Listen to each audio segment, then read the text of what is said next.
Hello everybody, welcome to the Way of Solution. This is Arabul Rahman. 22nd June 2026 আজকের এই গুরুত্বপূর্ণ current অ্যাফেয়ার্সের পর্বটি তোমাদের যারা পরীক্ষার প্রিপারেশন নিচ্ছ তাদের আপকামিং পরীক্ষার জন্য অত্যন্ত গুরুত্বপূর্ণ একটি পর্ব হতে চলেছে, কারণ আজকের দিনে আমরা এমন কিছু নিউজ কভার করেছি যেই নিউজগুলো থেকে প্রচুর প্রশ্ন হতে পারে, বিশেষ করে পশ্চিমবঙ্গ ভিত্তিক স্টেট লেভেলের যে এক্সামগুলো হবে বা আমাদের যে ন্যাশনাল লেভেলের এক্সাম, দুটোতেই গুরুত্বপূর্ণ একটি পর্ব এটা হতে চলেছে, যেখান থেকে অনেকগুলো প্রশ্ন আসতে পারে।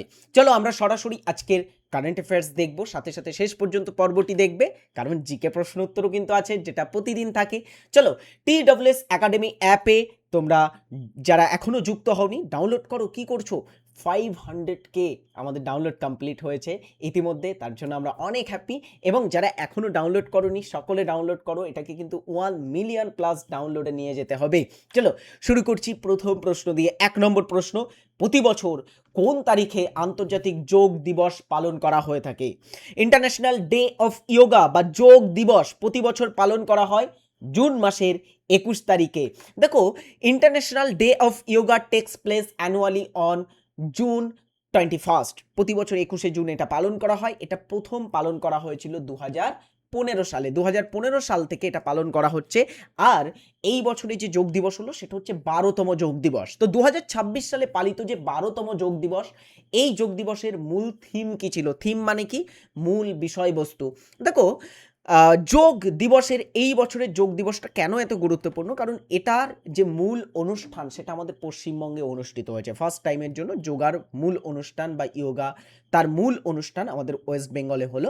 অ্যান্ড সেখানে উপস্থিত ছিলেন ভারতবর্ষের মাননীয় প্রধানমন্ত্রী নরেন্দ্র মোদী। তো 12তম আন্তর্জাতিক যোগ দিবসের প্রধান থিম কি ছিল?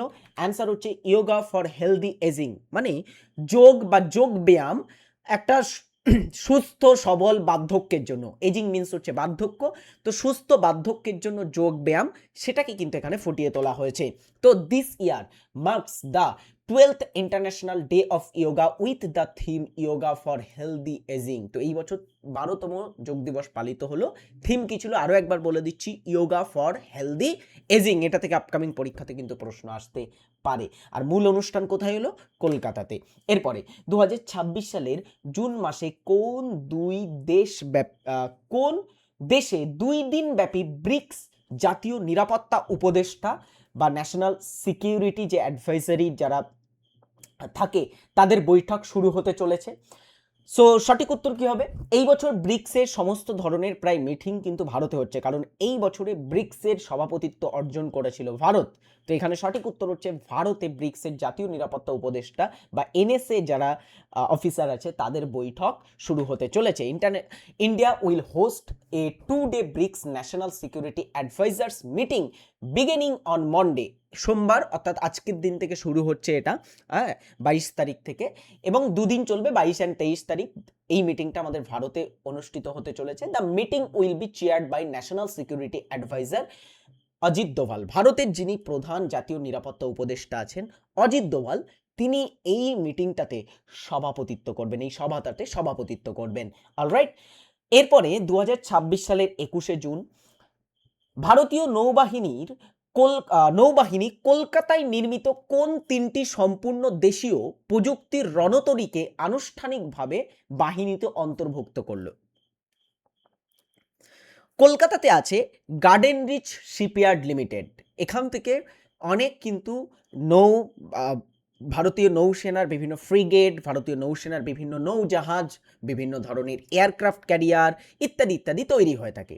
তো বেশ কয়েকটা এই ধরনের সম্প্রতিকালে জাহাজ তৈরি করেছে কলকাতার গার্ডেন রিচ শিপইয়ার্ড লিমিটেড, এবং সেই কলকাতা থেকে 21শে জুন ডিপ্লয় করা হলো ভারতীয় নৌবাহিনীর জন্য তিনটি সম্পূর্ণ দেশীয়ভাবে নির্মিত রণতরী। সেগুলোর নাম কি? অ্যান্সার হচ্ছে দুনাগিরি। অপশন সিতে পাচ্ছি আমরা দুনাগিরি, সংশোধক এবং অগ্রয়।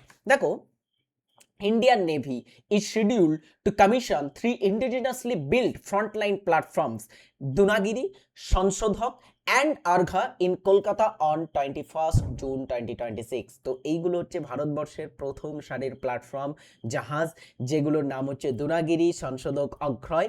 কলকাতা থেকে সম্প্রতি ভারতীয় নৌবাহিনীতে এটা অ্যাড হলো। এটা সম্পূর্ণ দেশীয়ভাবে নির্মিত।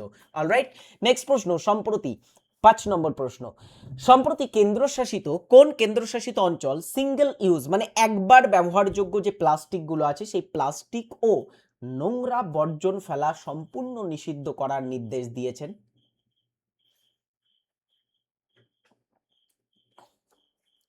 নোংরা বর্জ্য ফেলা এবং সাথে সাথে সম্পূর্ণ যে সমস্ত সিঙ্গেল ইউজ প্লাস্টিকগুলো হয় সেগুলোকে নিষিদ্ধকরণ করেছে ভারতের কেন্দ্রশাসিত অঞ্চল লাদাখ, ভারতের সবথেকে বৃহত্তম কেন্দ্রশাসিত অঞ্চল। এবং আমরা জানি লাদাখ কতটা একটা protective area.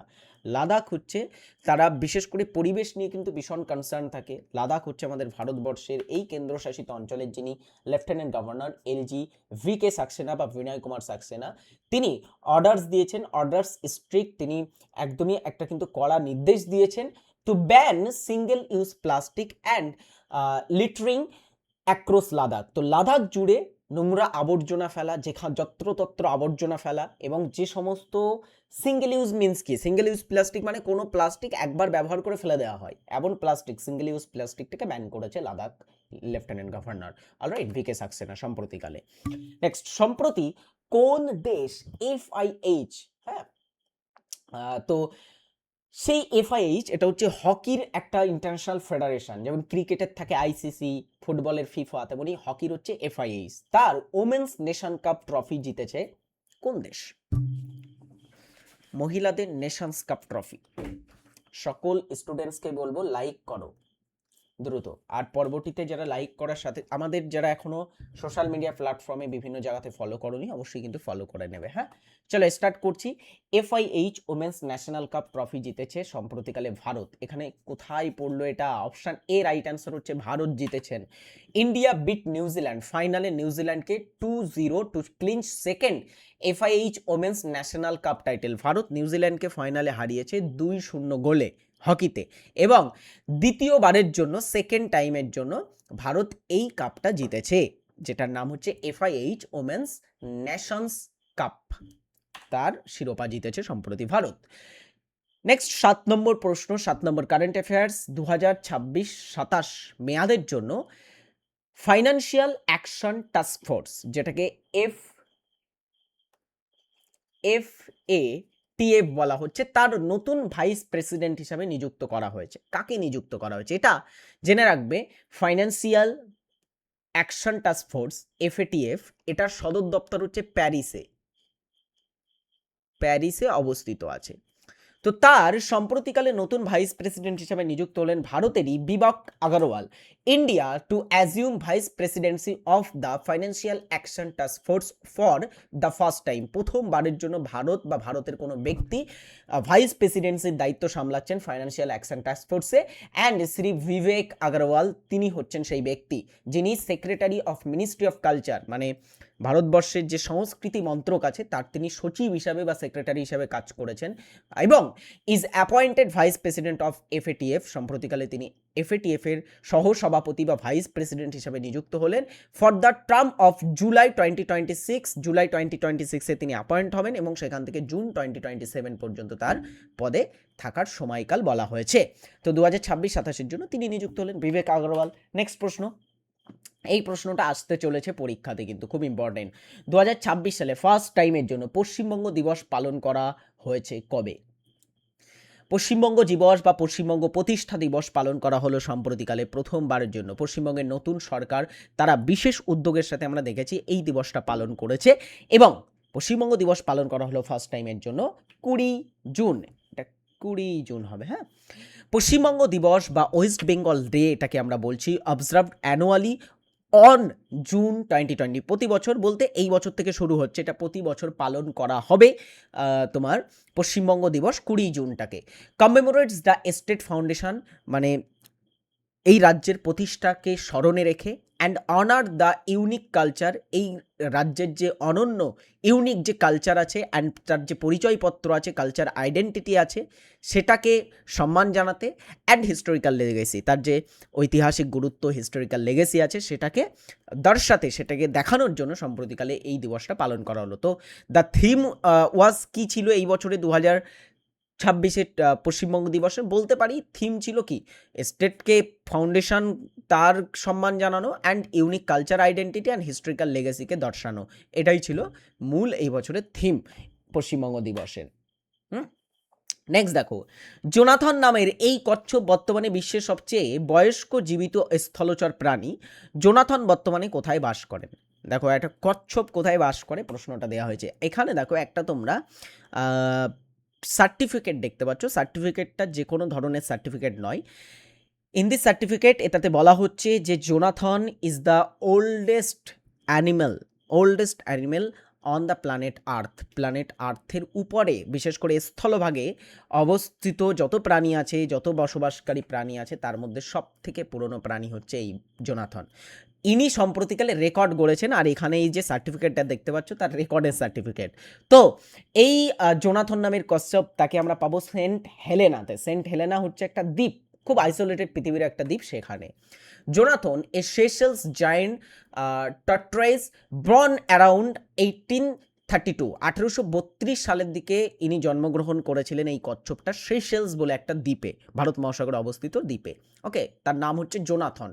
Is the world's oldest known living land animal, মানে ওয়ার্ল্ডের যে ল্যান্ড আছে বা স্থলভাগ আছে তার উপরে বসবাসকারী প্রাণীদের মধ্যে সবথেকে বয়োজ্যেষ্ঠ প্রাণী হচ্ছে এটা, এই Jonathan. At the age of 194 years old, 194 বছর তার বয়স। তিনি সম্প্রতি একটা রেকর্ড কিন্তু তৈরি করেছেন, the Seychelles giant tortoise who lives in Saint হেলেনাতে বাস করে, a remote island on the South Atlantic Ocean. তাহলে সেন্ট হেলেনা কি? এটা একটা রিমোট, খুব আইসোলেটেড, খুব মানে পৃথিবী থেকে কাট অফ হওয়া একটা আমরা বলতে পারি খুব আইসোলেটেড একটা রিমোট আইল্যান্ড দ্বীপ, যেটা অবস্থিত আছে দক্ষিণ আটলান্টিক মহাসাগরে। Is also the oldest turtle ever world record, পুরো বিশ্বের মধ্যে সবথেকে পুরনো বা সবথেকে বয়োজ্যেষ্ঠ কচ্ছপের রেকর্ডও তিনি কিন্তু গড়েছেন। তো এই হলো তার কথা, জোনাথনের কথা। জোনাথন হচ্ছে বিশ্বের সবথেকে বয়োজ্যেষ্ঠ প্রাণী। তো আমরা জোনাথনকে বলতে পারি জোনাথন দাদু। Sorry, just kidding. ভারত এর কোন স্টক এক্সচেঞ্জ দেশের প্রথম সাত্ত্বিক ইন্ডেক্স চালু করেছে? সাত্ত্বিক ইন্ডেক্স বা সাধ্বিক ইন্ডেক্স।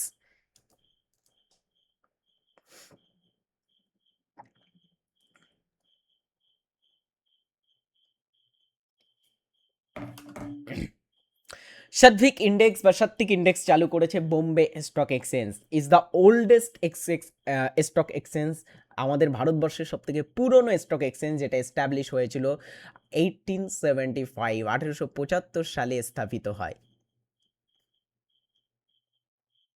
আচ্ছা, আমরা আজকের পরের তথ্যটা দেখে নিই। বিএসসি লঞ্চেস ইন্ডিয়াস ফার্স্ট তোমার হচ্ছে সাধ্বিক index to promote value based investing বা মূল্য ভিত্তিক যে বিনিয়োগটা হয়, ভ্যালু বেসড ইনভেস্টিং, সেটাকে প্রমোট করতে, সেটাকে আরও কি বলা হয়, প্রমোট মিনস হচ্ছে সেটার বিনিয়োগ আরও বাড়াতে সম্প্রতিকালে এটা লঞ্চ করেছে বিএসসি, বোম্বে স্টক এক্সচেঞ্জ। চলো আমরা আজকের জিকে প্রশ্ন দেখব। 10টি গুরুত্বপূর্ণ জিকে প্র্যাকটিস হবে। আমরা 10টি গুরুত্বপূর্ণ জিকে রেখেছি আজকে। যারা পরবর্তীতে যুক্ত হয়েছে সবাই একটা করে লাইক করো, এবং ব্যাচে অ্যাডমিশন নিতে চাইলে TWS একাডেমি অ্যাপ ডাউনলোড করে ফেলো। সেখানে আমরা বিভিন্ন ব্যাচ লঞ্চ করে রেখেছি। খুব শীঘ্রই এসএসসি জিডির ব্যাচ লঞ্চ হতে চলেছে, এসএসসি MTS এর ব্যাচ লঞ্চ হতে চলেছে। যারা যুক্ত হতে চাও অবশ্যই ডাউনলোড করে রাখো ফোনে। ভারত, চীন ও মায়ানমারের সংযোগস্থলে কোন গিরিপথটি অবস্থিত?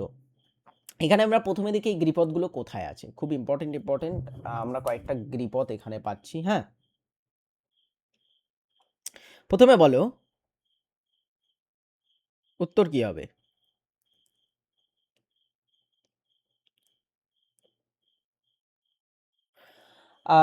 নাথুলা পাস, এটা সিকিমে অবস্থিত আছে। আচ্ছা, সিকিমে অবস্থিত। লিপুলেক পাক উত্তরাখণ্ডে অবস্থিত। আচ্ছা, দিফু পাস হচ্ছে মায়ানমারে অবস্থিত। আর রোহটাং পাস হচ্ছে হিমাচল প্রদেশে। এবারে আমরা উত্তর কিভাবে করব? দেখো তো দেখি এর ভিতরে কোন দেশের প্রতিবেশী এই দুটো দেশ, মানে কোন রাজ্যের, এই রাজ্যগুলোর মধ্যে কোনটার প্রতিবেশী চীন আর মায়ানমার। দেখো সিকিমের প্রতিবেশী চীন আছে, মায়ানমার তো সিকিমের প্রতিবেশী নয়, মানে এটা উত্তর হবে না। লিপুলেক পাস এটা উত্তরাখণ্ডে আছে, উত্তরাখণ্ডের প্রতিবেশী চীন বা নেপাল আছে, বাট এখানে মায়ানমার হবে না, তো এটা উত্তর হবে না। দীপু পাস এটা কোথায় আছে, সরি মায়ানমার লিখলাম, অরুণাচল প্রদেশে আছে, অরুণাচল প্রদেশ। তো এটা অরুণাচল প্রদেশে অবস্থিত, আর অরুণাচল প্রদেশ তিনটে দেশের সাথে গুরুত্বপূর্ণ সীমানা, দুটো খুব গুরুত্বপূর্ণ দেশের সাথে আমরা দেখছি সীমানা শেয়ার করছে এখানে, চীন এবং মায়ানমার। তো এখানে দিফু পাস রাইট অ্যান্সার হবে। রোহটাং পাস কোথায় আছে, দেখো নাথুলা, লিপুলেখ এগুলো ভারত এবং তিব্বত বা চীনকে কানেক্ট করছে। রোহটাং পাস ভারতের মধ্যেই দুটি জায়গা, একটা হচ্ছে কুল্লু যেটা হিমাচল প্রদেশের একটা উপত্যকা, এবং আরেকটা হচ্ছে তোমার লাহোল স্পিতি উপত্যকা। কুল্লু আর লাহোল স্পিতির মধ্যে আছে রোহটাং পাসটা। অজন্তা গুহায় মোট কয়টি গুহা রয়েছে, এটা একটা ইউনেস্কো ওয়ার্ল্ড হেরিটেজ সাইট, 1983, হ্যাঁ 1983 সালে ঐতিহ্যবাহী স্থানের মর্যাদা পায়।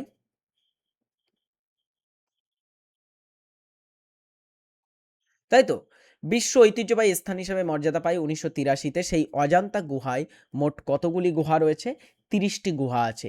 কোথায় আছে এটা, মহারাষ্ট্রে আছে।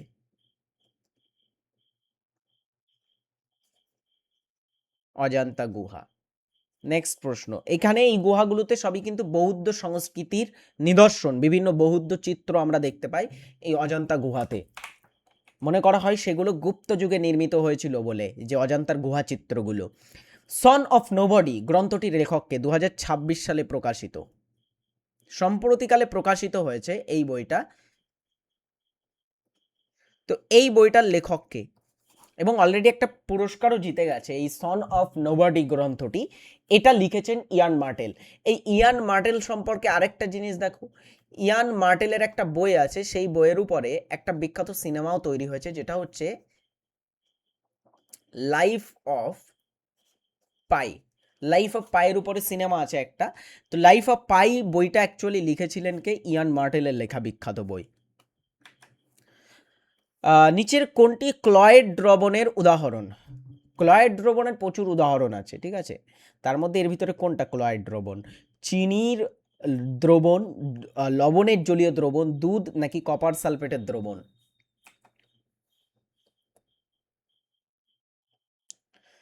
গুড, সকলে উত্তর করে ফেলো। ক্লয়েড দ্রবণ কোনটি, দুধ একটা ক্লয়েড দ্রবণ, দুধ, রক্ত, মানুষের দেহের, এগুলো সব ক্লয়েড দ্রবণের মধ্যে পড়ে। একটি ক্লয়েড দ্রবণ বা ক্লয়েডিয়াল সলিউশন হলো এক ধরনের অসমত্ব মিশ্রণ, যেখানে একটি পদার্থের অতি সূক্ষ্ম কণা 1 থেকে 1000 ন্যানোমিটার আকারের অন্য কোনো মাধ্যমে স্থায়ীভাবে ভাসমান অবস্থায় থাকে। এই কণাগুলোকে অভিকর্ষের প্রভাবে নিচে থিতিয়ে পড়ে না, তাই এগুলোকে ক্লয়েড দ্রবণ বলে। দুধে দেখবে দুধ কখনো থেতায় না, অথবা চিনি বা লবণে দেখবে কিছু ফেলে দিলে চিনি বা লবণ কিন্তু থিতিয়ে যেতে পারে কোনো কিছু সময় পরে, বাট দুধ কখনো কিন্তু থেতায় না। তো এখানে আমরা দেখব অপশন সি রাইট অ্যান্সার। প্রশাসনিক ট্রাইব্যুনাল গঠনের ক্ষমতা কার আছে,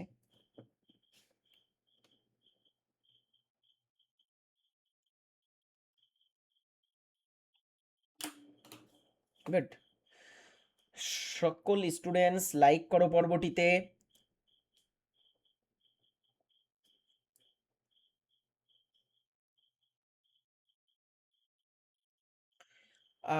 সঠিক উত্তর কি হবে, প্রশাসনিক ট্রাইব্যুনাল গঠনের ক্ষমতা আছে শুধুমাত্র ভারতের পার্লামেন্টের। ওকে, দেখো ভারতের সংবিধানে 323-এর ক বা 323-এর এ আর্টিকেল যেটা আছে, ধারা আছে বা অনুচ্ছেদ আছে, সেটা অনুযায়ী প্রশাসনিক ট্রাইব্যুনাল গঠনের চূড়ান্ত আইনি ক্ষমতা দেওয়া হয়েছে ভারতের সংসদের বা পার্লামেন্টের হাতে। সংসদের প্রণীত প্রশাসনিক ট্রাইব্যুনাল আইন 1985 যে ক্ষমতা আছে, সেই ক্ষমতা বলে সরকারগুলো ট্রাইব্যুনাল গঠন করে থাকে। তাহলে সরকারগুলো কেন গঠন করে, সংসদের প্রণীত আইন থেকে তারা গঠন করে, ঠিক আছে। অ্যাডমিনিস্ট্রেটিভ ট্রাইব্যুনাল অ্যাক্ট 1985-এ আসে, সেই আইন অনুসারে এটা গঠন করা হয়ে থাকে। নৌ বিদ্রোহের সময় ভারতের ভাইসরয় কে ছিলেন, নৌ বিদ্রোহ, চলো নৌ বিদ্রোহের সময়কাল বলে ফেলো। নৌ বিদ্রোহ কখন হয়েছিল, ভারতের স্বাধীনতার একদমই আগ মুহূর্তে, আমরা জানি 1946 সালের আরও সঠিকভাবে বলতে গেলে 1946-এর ফেব্রুয়ারি মাসে নৌবিদ্রোহটা হয়েছিল। আর ফেব্রুয়ারি মাসে যে নৌবিদ্রোহ হয় সেই নৌবিদ্রোহ কিন্তু রয়্যাল ইন্ডিয়ান নেভিতে হয়েছিল। প্রথমে শুরু হয়েছিল বোম্বেতে, ঠিক আছে? বোম্বে তে একটা জাহাজ ছিল তলোয়ার জাহাজ, ঠিক আছে? তলোয়ার জাহাজে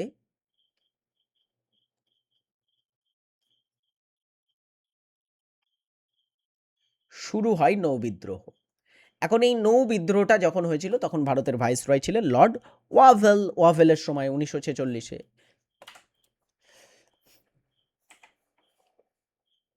দ্যাটস ভেরি ইম্পর্টেন্ট কোশ্চেন্স। পরোক্ষ কর বা ইনডাইরেক্ট ট্যাক্সেস কে কেন প্রতীপ বা পশ্চাৎগামী বা রিগ্রেসিভ বলা হয়ে থাকে? পরোক্ষ করকে আমরা প্রতীপ কর বা পশ্চাৎগামী কর বলে থাকি। কেন বলি এটাকে? এটি উচ্চ আয়ের মানুষের উপর বেশি চাপ দেয়, এটি সব আয়ের মানুষের উপর সমান প্রভাব ফেলে, নাকি এটি শুধুমাত্র ধনীদের উপর ধার্য করা হয় আর এটি সরকারের আয় কমায়? দেখো জিএসটি, জিএসটি এটা নিয়েই আমরা শুরু করি। GST is a indirect tax. তো জিএসটিটা কাকে দিতে হয়? এটা শুধুমাত্র কি যারা বড় বড় ব্যবসায়ী বা বড় লোক তারাই দেয়? না, এটা ইনডাইরেক্ট ট্যাক্স। আমরা সকলেই পে করি কিন্তু জিএসটি ইনডাইরেক্টভাবে। বিভিন্ন পণ্য কেনার সময় সেই পণ্যের সাথে কিছু কিছু জিএসটি নিয়ে নেওয়া হয়। কখনো সিনেমা টিনেমা দেখতে গেলে এক্সট্রা তোমার কাছ থেকে নেওয়া হয়, বাট ম্যাক্সিমাম ক্ষেত্রে পণ্যের মধ্যে ইনক্লুড থাকে জিএসটিগুলো। তো এই যে জিএসটি ইনডাইরেক্ট ট্যাক্স, এটা কি সবাই দেয়? তো এটা সকল মানুষের উপরে কিন্তু সমানভাবে প্রভাব ফেলে। একটা গরিব মানুষ, তাকেও কিনতে গেলে জিএসটি দিতে হচ্ছে, একটা বড়লোক কিনতে গেলেও কোনো একটা পণ্য তাকে সেম জিএসটি দিতে হচ্ছে, ওকে, সেম পণ্যের জন্য। তো এখানে সকল মানুষের আয়ের উপরে সমান প্রভাব ফেলছে, তাই এটাকে পশ্চাৎগামী বা প্রতীপ করও বলা হচ্ছে। ক্লোরোফিলে কোন ধাতু উপস্থিত থাকে?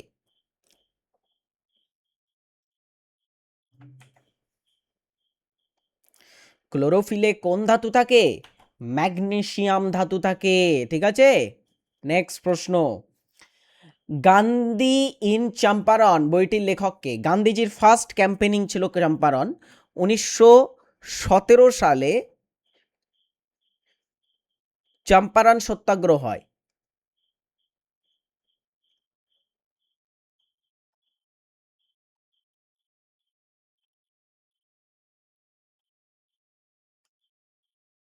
তো চম্পারণ যে সত্যাগ্রহটা হয়েছিল, সেই চম্পারণ সত্যাগ্রহে উপরে বই লেখা গান্ধী ইন চম্পারণ লিখেছেন ডিজি টেন্ডুলকরের লেখা একটা বিখ্যাত বই এটা, ডিজি টেন্ডুলকর।